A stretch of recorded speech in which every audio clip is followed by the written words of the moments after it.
அனைவருக்கும் இனிய வணக்கம். இன்றைய சிறுகதை கதையின் தலைப்பு கிராமத்து பெண்ணின் கனவு. கதையாசிரியர் எம் முருகேஷ். கதைப்பதிவு ஏப்ரல் 15, 2018.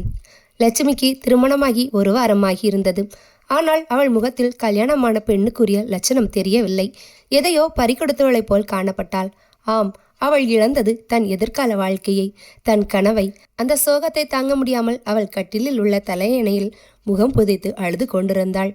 ஒரு வாரத்திற்கு முன் அந்த வகுப்பு மாணவர்களின் கூச்சலில் மூழ்கி இருக்க வகுப்பு ஆசிரியை தனக்கே உரிய பாணியில் அந்த வகுப்பிற்கு நுழைய மாணவர்களின் கூச்சல் ஓய்கிறது. தன் கண்ணாடியை சரி செய்து கொண்டு கரும்பலகையை பார்க்கிறார். கொட்டை எழுத்தில் 10A என்று எழுதப்பட்டிருக்க தன்னை அறிமுகம் செய்து கொண்ட ஆசிரியை ஒவ்வொரு மாணவர்களின் பெயரையும் அவர்களின் லட்சியத்தையும் அவர்களிடம் கேட்டு தெரிந்து கொள்கிறார். ஒரு சில மாணவர்கள் விவசாயம் செய்ய வேண்டும் என்றும் இன்னும் சிலர் பக்கத்தில் உள்ள சர்க்கரை ஆலைக்கு வேலைக்கு செல்ல வேண்டும் என்றும் கூறினார்கள். பெரும்பாலான மாணவிகளுக்கு எதிர்காலம் என்பது உள்ளதை அன்றுதான் தெரிந்து கொள்கிறார்கள். அவர்களின் ஏகோபித்த பதிலாக 10வது 12வது முடித்தவுடன் கல்யாணம் செய்து கொண்டு கணவன் வீட்டிற்கு தொண்டு செய்வதே தங்களின் தலையாய கடமை என்று நினைத்திருந்தார்கள் போலும்.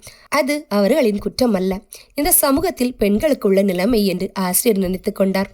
வெகு சில மாணவிகள் சொந்த ஊரில் உள்ள பள்ளிக்கூடத்திலே ஆசிரியையாக விரும்புவதாக கூறினார்கள்.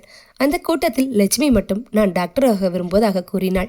இதை கேட்ட ஆசிரியருக்கு சற்று இன்ப அதிர்ச்சியாகத்தான் இருந்திருக்கும். அதை நிரூபிக்கும் பொருட்டு அவர் எதற்கு என்று அவர் லட்சுமியிடம் கேட்க, இந்த ஊரில் உள்ளவர்களுக்கு யாருக்காவது உடம்பு முடியாமல் போனால் ஆஸ்பத்திரிக்கு செல்வதற்கு இங்கிருந்து 25 கிலோமீட்டர் போக வேண்டும்.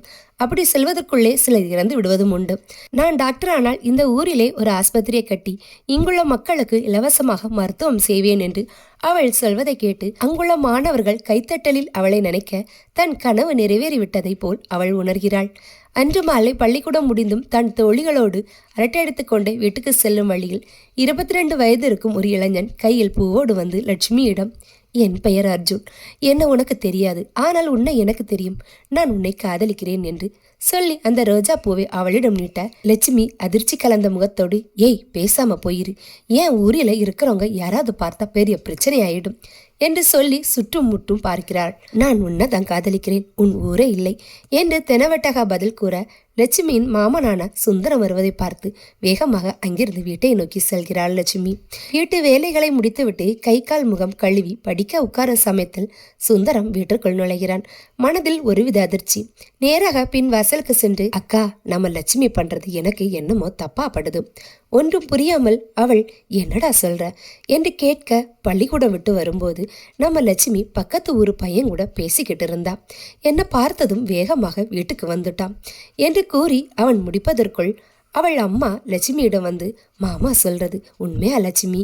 இல்லம்மா, அவன் யாருன்னே எனக்கு தெரியாது, அவன் தான் வந்து என்ன லவ் பண்றதா சொன்னான்.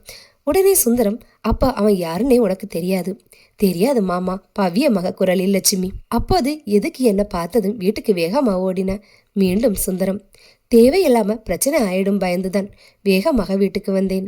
அக்கா, இவ எதையோ மறைக்க நினைக்கிறா ஏன்டான் சுந்தரம். லட்சுமியின் அம்மா, ஐயோ குடும்பமானத்தை கப்பல்ல ஏத்திட்டேடி. லட்சுமி, ஐயோ நான் ஒன்றும் பண்ணலம்மா. உடனே சுந்தரம், நான் பார்த்ததால சரி, வேறு யாராவது பார்த்துருந்தா என்ன ஆகியிருக்கும்? அக்கா, இது சரிபட்டு வராது, உடனே கல்யாணம் பண்ணி வச்சிருக்க வேண்டியதாம். லட்சுமி, வேண்டாம்மா, நான் படிக்கணும், எனக்கு டாக்டர் ஆகணும்.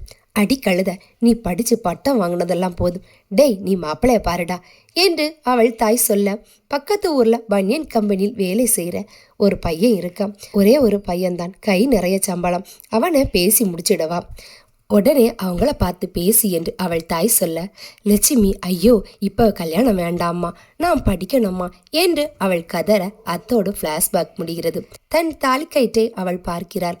அது அவளுக்கு போட்ட விலங்காகவே அவள் கண்ணில் தெரிய ஆண்கள் எல்லாரும் அவளுக்கு எமனாக மாறிவிட்டதை போல் உணர்ந்து பிளேட்டை எடுத்து தன் நாடியில் அறுத்து தன் உயிரை மாய்த்து கொள்கிறாள். தன் கணவன் இந்த நிலைமையை பார்த்து அவளை ஆஸ்பத்திரிக்கு கொண்டு சென்றாலும் நான் பிழைக்க மாட்டேன் என்ற நம்பிக்கை அவளிடம் இருந்தது. ஏனென்றால் பக்கத்தில் தான் ஆஸ்பத்திரியே இல்லையே.